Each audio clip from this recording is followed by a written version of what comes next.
Disasters often strike when you least expect it. That's why being prepared for an emergency is key. There are go bags, stay boxes, and grab lists. Let's break them down. A go bag is a portable emergency kit that contains essentials in case you may need to evacuate your home due to a natural disaster or an emergency. It should have enough supplies to last at least 72 hours and typically includes water and non-perishable food, first aid kit, cash and important documents, clothes, hygiene products, flashlight and extra batteries, radio, and medication. You can keep your go bag in an easy-to-grab location like near the front door, in your car, or at work.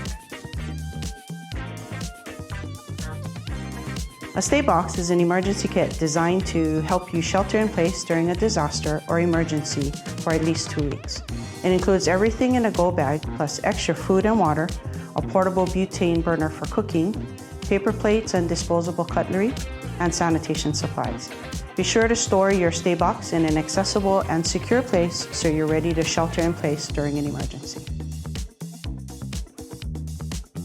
A grab list is a checklist of important items and their locations, helping you quickly gather valuables in case you need to evacuate. It can include family heirlooms, photos, and other irreplaceable items you wouldn't want to leave behind. Get your go bag, stay box, and grab list ready today. Stay prepared and stay safe. For more information, visit hawaiianelectric.com/safety.